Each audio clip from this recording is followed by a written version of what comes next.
Part 15. Hi! Napaangat ang tingin ko kay Draco, hinihingal na lumapit siya sakin. What is it, Draco? Huminga siya ng malalim, at lumunok. 110 wait putol ko sa sasabihin niya at pinulot ang phone ko nang tumunog. Napangisi ako nang makita sa wakas ay binuksan na ni Amanda ang phone niya. I tracked her phone and I found her whereabouts. She's in the old house. I remember her giving the address to me before. Nakalimutan ko lang kung saan ko nailagay ang papel. Bumalik ang tingin ko kay Draco, ibinulsa ko ang phone. What is again, Draco? I'm in a hurry, so tell me fast. Naghanda na akong umalis, nakatingin lang siya sakin. Draco, antag ko sa kanya, umiling siya at binigyang daan ako para makaalis. You should go first, I think it's important. Napatango ako sa sinabi niya. It's Amanda, and I tracked her. I have to go there now. Huminga siya ng malalim na pinagtaka ko, parang may gusto siyang sabihin na hindi niya masabi-sabi. If it's about Teresa, you should go now. I'll just tell you when you get back. Go! Pinakatitigan ko siya, napabuntong hininga akong tinapik ang balikat niya at umalis na.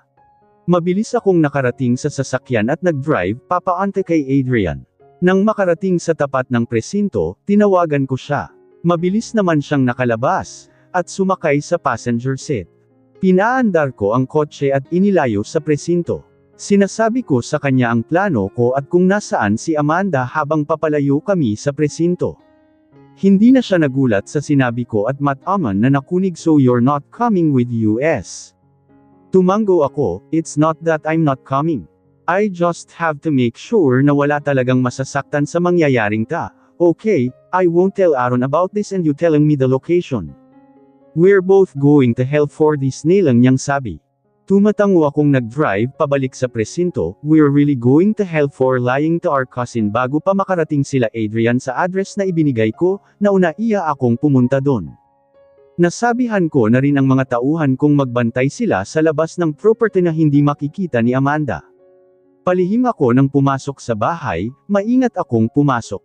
Napamura ako nang makitang may sisib sa paligid, napatago ako sa poste, linilabas ko ang phone at sinubukan na mahak ang security camera niya. Napasinghap ako ng makarinig ng kalabog galing sa taas, mabilis kong hinanap yun nang makapasok ako sa computer niya. Napahinga ako ng malalim nang makitang maayos naman sila pareho, nakita kong nakahiga si Teresa sa kama. Dinalhan ito ng pagkain ni Amanda, napakunot ang noo ko, bakit parang mabait si Amanda? Napailing ako nang makita ang ginawa niya. Definitely Amanda, if it's Amelie she won't do that. Hindi na ako nakagalaw sa pwesto ko nang sabihin sakin ng tauhan ko na nakarating na sila Aaron sa site. We're talking through earpiece, para mas madali kaming makapag-usap. Nagdesisyon akong maupo na lang at panuurin na lang sila sa camera. Hindi na ako makikialam, ang kailangan ko lang ay si Amanda. I have to ask her, why would she do that to Teresa? They were best friends, nothing can separate them before. I just don't know if Teresa knows about Amelie. Nakilala ko lang din si Amelie nang siya mismo ang magsabi sakin at makipag-deal. She will help me find what I'm looking for, something that's missing in me. And now we know what's missing, it's Teresa. I just can't believe what she did. She played with our lives, and I will let her pay back. Masyado niyang ginalingan sa pag-arte na napaniwala niya kami, ako. Sa kasinungalingan niya, kailangan nang matapos ang kahibangan ni Amanda. Napatayo ako nang makitang lumabas sila ng kwarto at kinaladkad ni Amanda palabas si Teresa habang hawak ni Teresa ang tiyan niya. Napasinghap ako nang maalalang buntis nga pala ito. Papasok na sana ako nang maalalang hindi nga pala ako dapat nandito. Kinausap ko si Adrian sa earpiece at sila na ang pinapasok. Nakita ko ang pagpasok nila kaya tinawagan ko na si Caden. Mabilis naman siyang sumagot, sinabi ko sa kanya kung nasaan si Amanda. I'll take care of her, don't touch her, Alejandro. I won't, but I have to talk to her after this. Alam ko kung paano magbayad ng utang na loob siya, and this will be the last time I'm helping her. Get her out and make sure this time, you have a hold on her. On her. Pinatay ko na ang tawag at mabilis na naglakad ng makarinig ng putok. Marami ng tao sa paligid, mga pulis at ang mga tauhan ko. Nakita ko na lang na sinasakay si Amanda sa ambulance, napatingin sakin ang isang tauhan ko. Sinenyasan ko siyang sumama at kinausap sa earpiece. Go with them, Shaw is coming and give him Amanda. Tumango ito at mabilis na sumakay sa ambulance. Napatingin ako sa taas, rinig ko ang sigaw doon ni Aaron. Mariin akong napalunok, mabilis akong lumapit sa sasakyan ko. Nakasalubong ko pa ang papa ni Teresa. Gusto ko siyang kausapin, pero hindi pa ito ang tamang panahon, saka na lang. Mabilis na akong pumasok sa sasakyan ko at pinaharurot yun palapit sa pinto ng bahay. Lumabas ako at hinintay sila Aaron, nakita kong karga niya si Teresa. Nag-usap sila ng papa niya, nakita ko ang pag-aalala sa kanila. Come on, I said and Aaron immediately get in with Teresa in his arms. Mabilis kong pinaharurot ang sasakyan paalis. I'm feeling guilty to all of this. Elle was one of those who let Amanda do this. If I can just turn back time, Elle won't let her play with US nang makarating sa pinakamalapit na ospital. Mabilis na bumaba si Aaron at ang papa ni Teresa. Naawa ako sa pinsan ko, mahal na mahal niya ang asawa. Para akong nanghina nang makita kung gaano siya nasasaktan. Napalunok ako at iniwan na sila doon. Tinawagan ko si Caden at nalamang hawak na niya si Amanda. About damn time, she will face the consequence of playing a Mandaniego. Napahinto sa pagpasok sa sasakyan ko nang makitang palapit si Draco sakin. Napakunot ang noo, bakit siya nandito? Napalingga ako sa paligid, paano napunta ang gagong to dito? Iniwan ko siya sa opisina namin kanina, at wala naman siyang sinabi na pupunta siya dito. Napaayos ako ng tayo nang maalalang may dapat pala siyang sabihin sakin kanina, hindi lang natuloy. Humarap siya sakin at hinawakan ang balikat ko. Napatingin ako sa kamay niya at sinaman siya ng tingin. What are you doing here? You're done here, come on. Tinapik niya ang balikat ko at napangiti. Nagtataka ko siyang tiningnan. Did you follow me here? Tumango siya at tinapik-tapik ang balikat ko. Now that you remember her, you can now see her. Hindi nawala ang ngiti sa labi niya, kinabahan ako. Anong sinasabi mo? Come on I'll tell you on the way. Ano bang sinasabi mo? San tayo pupunta, at anong sinasabi mong naaalala ko na? Sinuntok ko ang balikat niya, napaatras siya at nilang lang. Nerissa, nanlaki ang mata ko sa sinabi niya. Naalala mo na siya hindi ba? Napatango ako. Good, we're going to see her. Come on. Naninigas ako sa kinatatayuan ko sa sinabi niya. Hindi maproseso ng utak ko ang sinabi niya. Napasinghap ako ng hangin na excite nang ma-realize kung anong sinabi niya. Makikita ko na si Nerissa. Makikita ko na siya, mabilis akong sumakay sa sasakyan at pinaandar yun nang wala sa sarili. And then I remember, fuck. Naiwan nga pala si Draco, nang lingunin ko ang katabing upuan. Nang balikan ko siya masama ang tingin niya sakin nang makasakay. Seriously? He said flatly, umiling akong nangingiti at pinaandar na ang sasakyan. Where ta? I asked as I drive. Sinabi niya sakin kung saan, napakunot pa ang noo ko nang marinig ang address. Nasa probinsya siya. Tumango siya sa tanong ko at napangisi. At hindi ko gusto ang klase ng pagkakangisi niya. Pinagsiklap ko ang dalawang kamay ko nang makarating kami sa lugar at dahil may kalayuan ang lugar, naghintay pa kami na mag-umaga. Nandito kami sa bayan at naghihintay na lang na lumiwanag. At dahil medyo may pagkaliblib ang lugar na yon, kinailangan naming maghintay ng bukang liwayway, bago magpatuloy. Kinakabahan akong napasandal sa upuan, hindi ako makapaghintay na makita siya, kumakalabog sa kaba ang puso ko at hindi ako mapakali. Lumabas ako ng kotse at lumanghap ng hangin sa labas.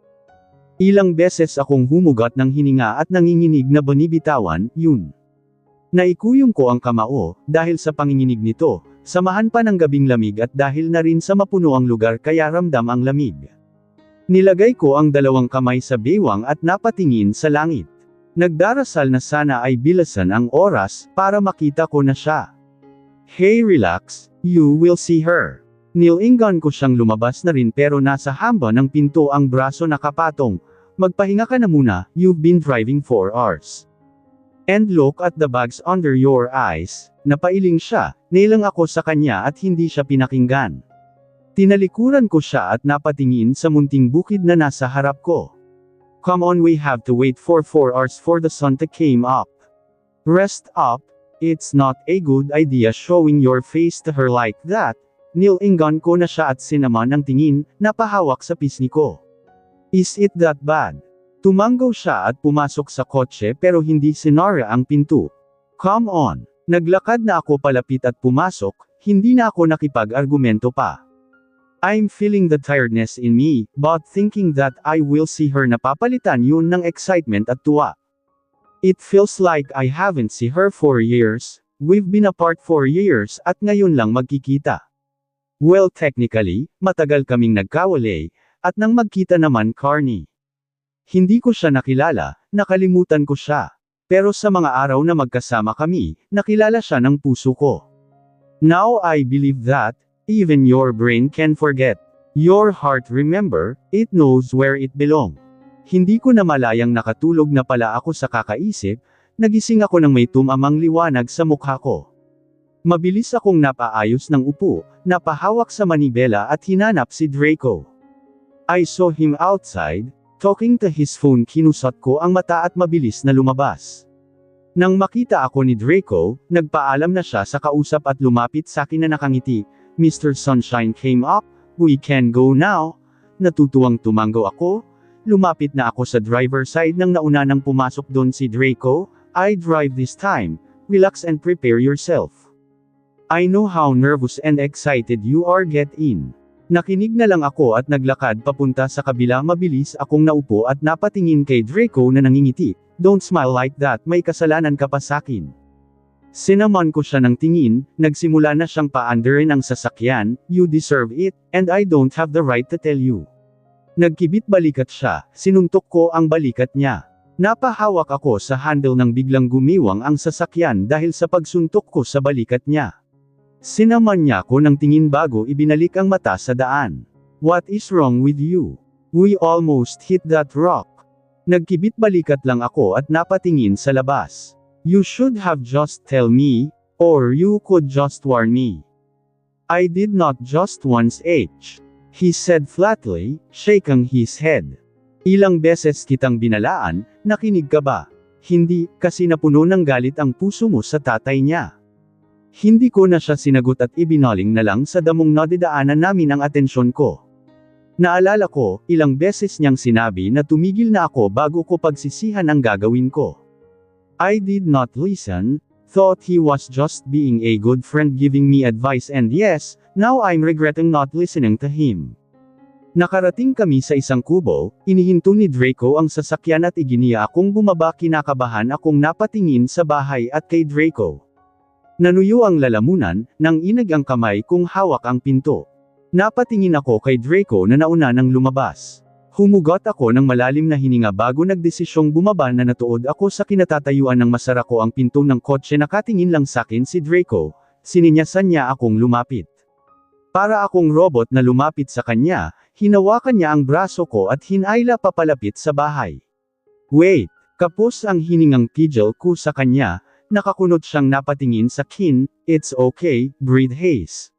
Nandito na tayo, kailangan mo siyang harapin para magkausap na kayo.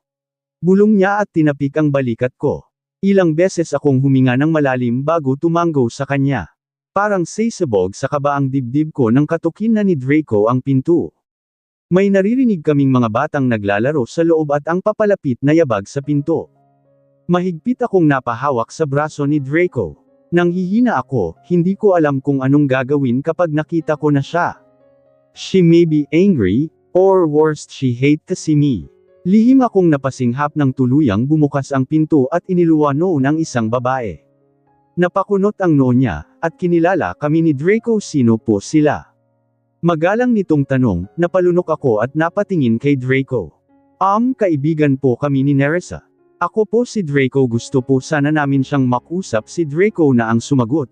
Napatango ang babae at pinanliitan kami ng mata. Wala dito ang pamangkin ko, at wala din siyang nasasabing may darating siyang kaibigan. Wala siyang nababanggit sa akin na may kaibigan siyang katulad nyo.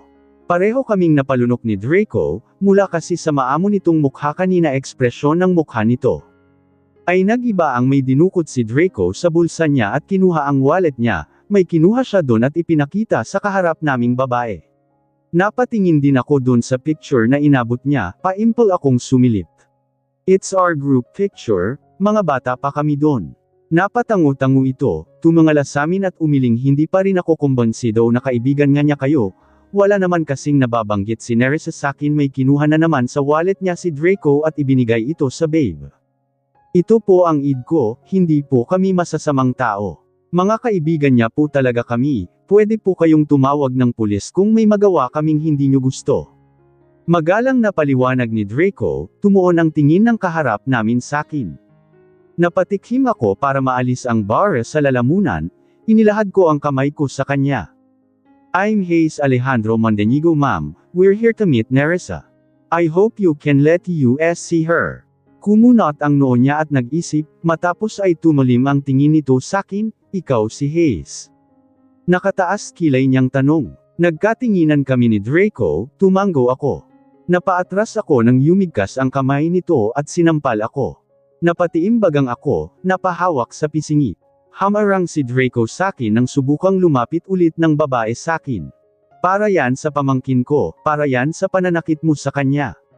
Lumayas ka dito, wala kang karapatang makausap o makita man lang siya. Layas, sabi niyo pwede akong tumawag ng pulis kapag may ginawa kayong hindi ko nagustuhan, hindi ba? Sa pananakit mo sa pamangkin ko talagang tatawag ako ng pulis, sana dali lang ho, nandito po kami para makipag-usap. Wala po kaming balak na manggulo, hayaan niyo ho sana kaming makausap siya. Awat ni Draco, hindi ako nakapagsalita. Tumagos sa akin ang sinabi niya, totoo naman na nasaktan ko si Nerissa at deserve kong masampal. Kulang ang sampal sa kasalaan ang nagawa ko sa kanya. Tiyang, sino po kausap niyo?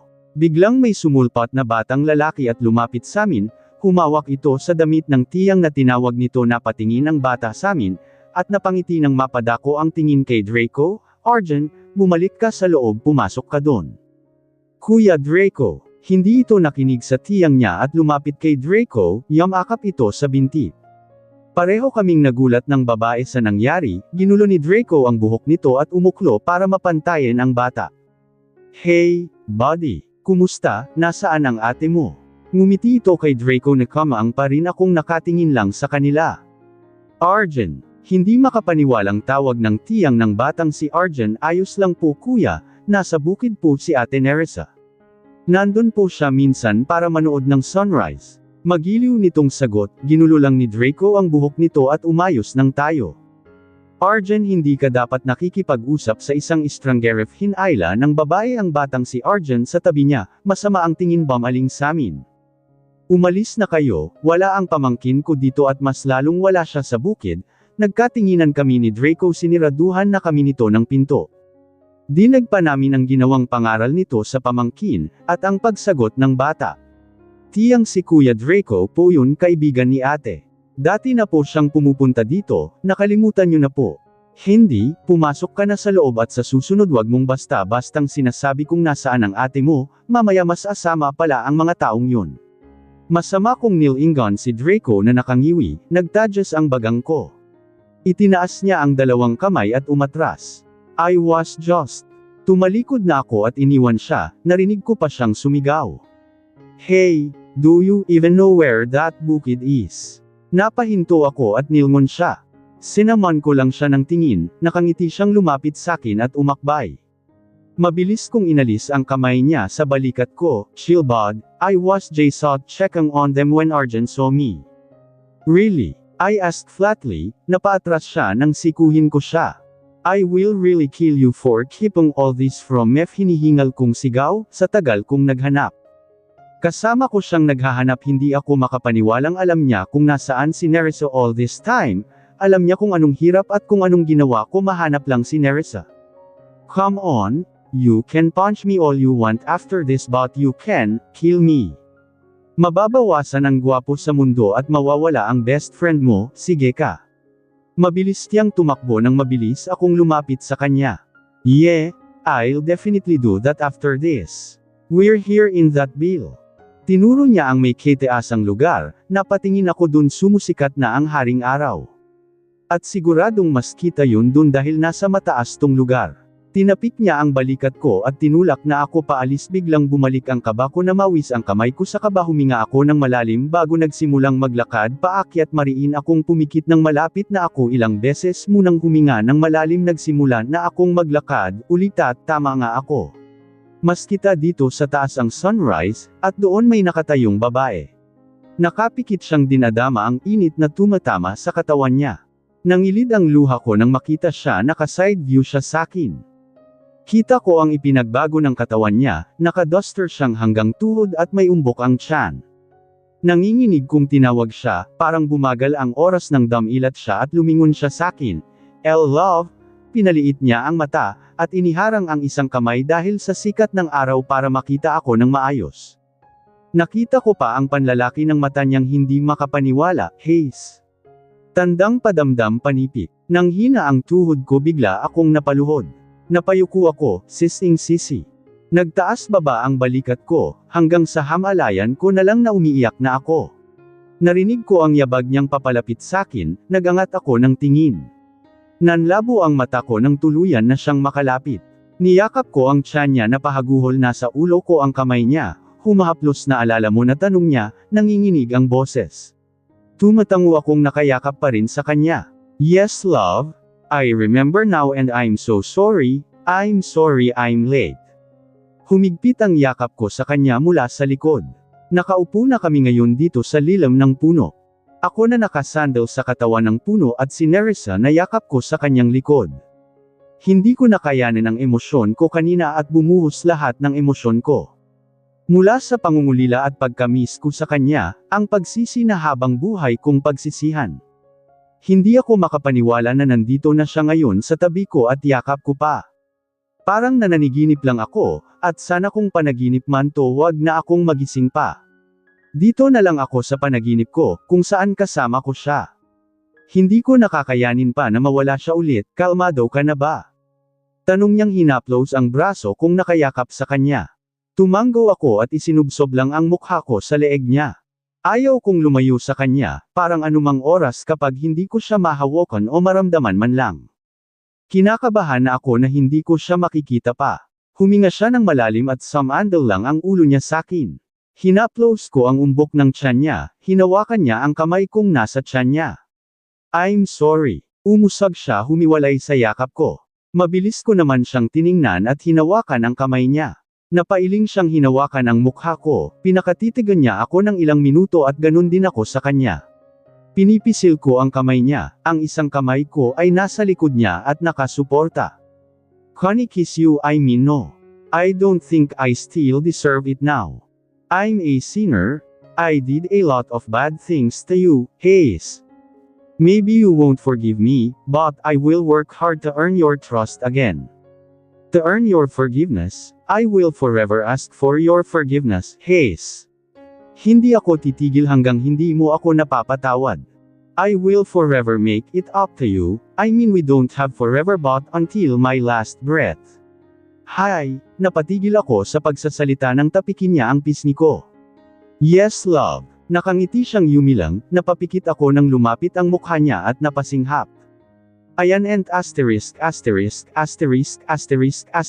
and nakita, pero sa pisngi lang muna. At ang bilis mong magsalita, dahan-daan lang. Nandito lang ako sa harap mo, hindi ako aalis.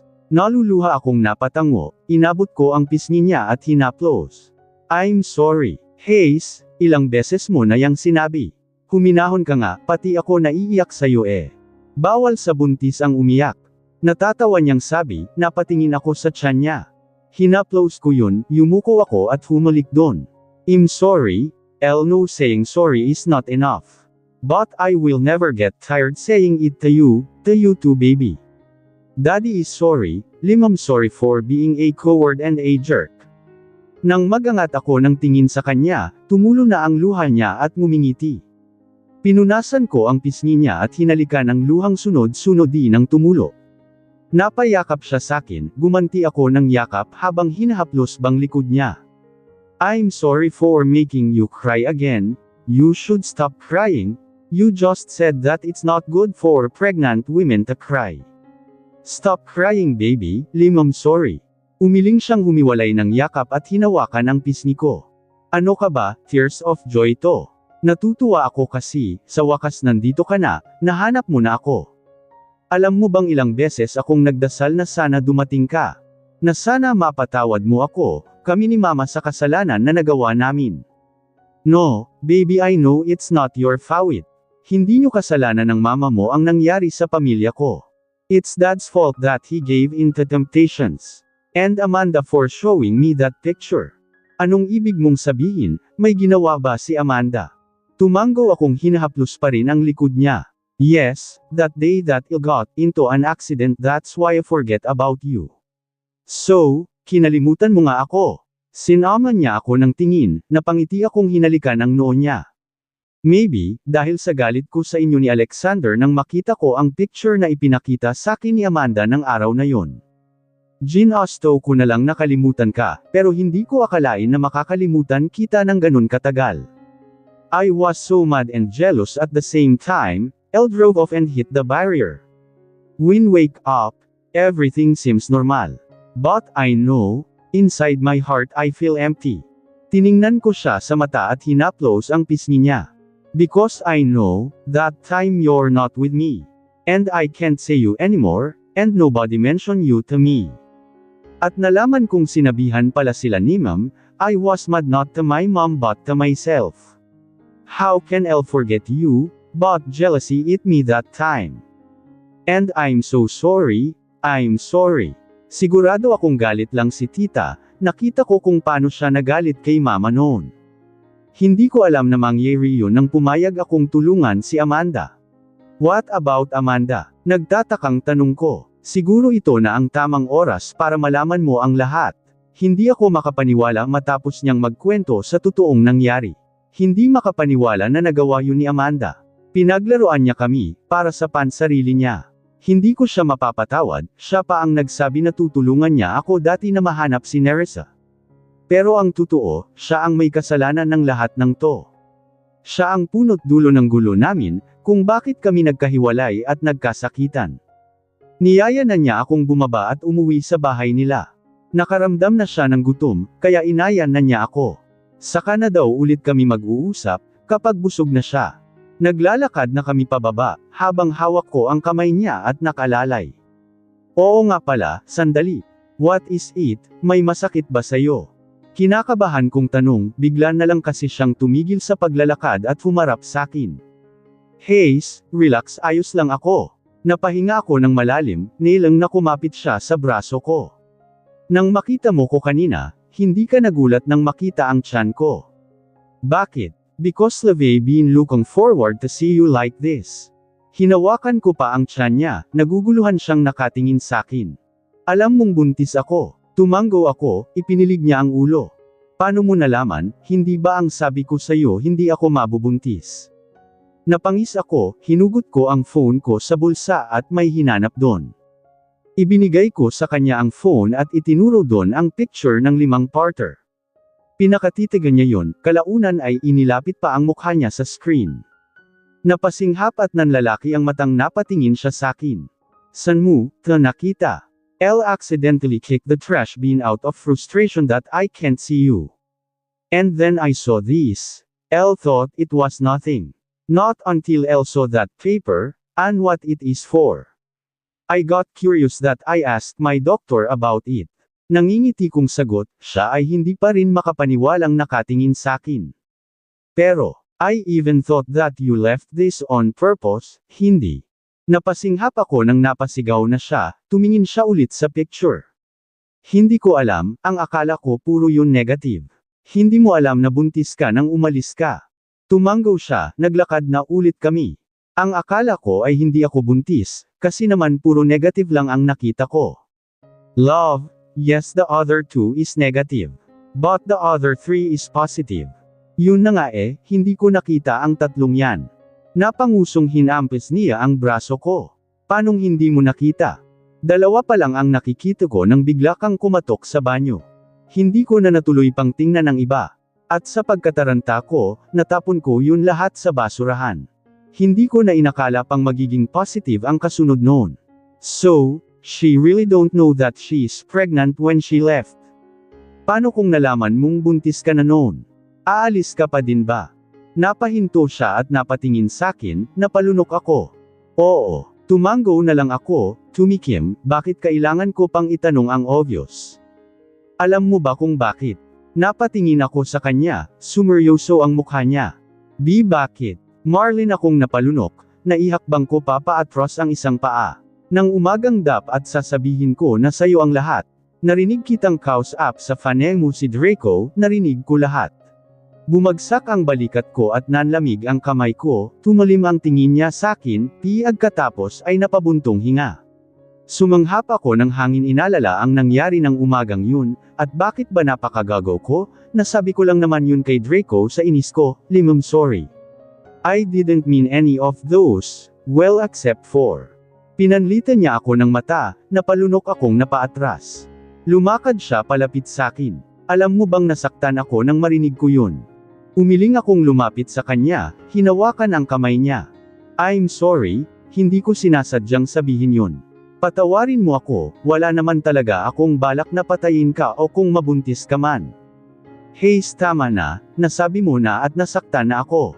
Umiling ako at napaluhod sa harap niya, niyakap ko ang biwang niya. No, I'm so sorry, napakagago ko. Hindi ko dapat sinabi yun, nabulag ako ng galit ko. Pero nang tinanong mo ako ng gabing yun, paano kung mabuntis kita? Totoo ang sinabi ko, I'm willing to raise her or him with you. I've decided that night, that I'm gonna give you as a chance. And I will earn your trust, but I didn't get a chance to do that. Now I'm going to do everything, just give me a chance. Love, please. Tumayo ka nga dyan, kapag nakita ka ni Draco aasarin ka na naman noon.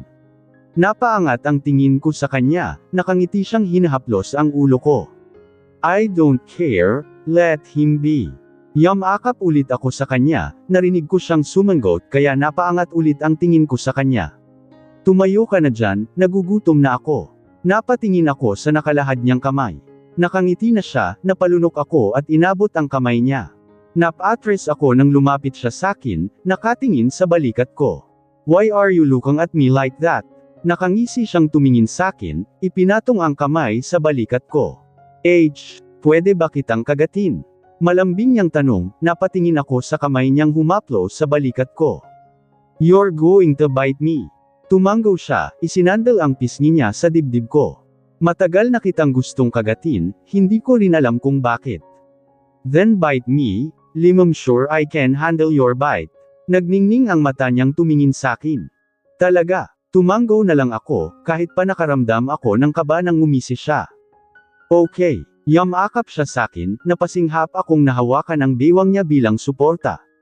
Umuklo ako para mas maabot niya ako. Kakagaitan na kita ha. Bulong niya, kinilabutan ako, at may unti-unting nabubuhay na hindi dapat mabuhay sa ganitong sitwasyon. Calm down self, you're really a jerk for thinking like that now. Ang laki ng kasalanan mo, nagagawa mo pang makaramdam ng ganyan.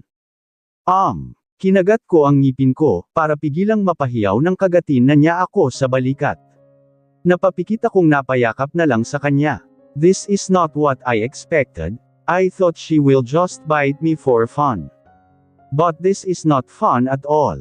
Tumagal ang kagat niya sa balikat ko, at kahit na may damit ang parteng kinagatan niya. Some aid pa rin yun sa balat ko, parang vampira ang babaeng to. Kulang na lang ay niya ang dugo ko.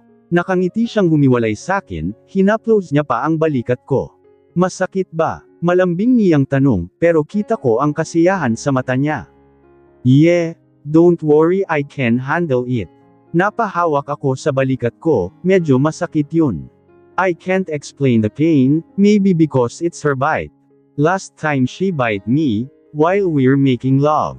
The bite lasted for a week, don't know what will happen now. Tara na, baka hinahanap na ako nila Tiyang. Hinayla na niya ako, nagpaubaya ako at ainalalayan na lang siyang maglakad. At habang naglalakad kami, hindi ko mapigil ang hindi mapangiti. I finally found my love, my home. A home that I will cherish forever, with our child. At kahit ilang beses pa niya akong kagatin, at aasahan ko na yun. Mukhang masusundan pa ang kagat na yun kanina. Wala akong pakialam kung magkapasa ako, kahit ilang beses pa niyang gawin yun ayos lang. Kasi kumpara sa ginawa ko sa kanya, hindi kailanman magiging sapat yun. I know forever is not enough for me to say sorry to her. Araw-araw, segundo o oras kung ipagpapasalamat na hindi niya ako tinakwil. Kasi kahit hindi niya sabihin sakin, alam kong galit siya. Hindi niya lang nasasabi pa, handa ako sa kung anuman ang parusang gagawin niya, I will accept it, willingly.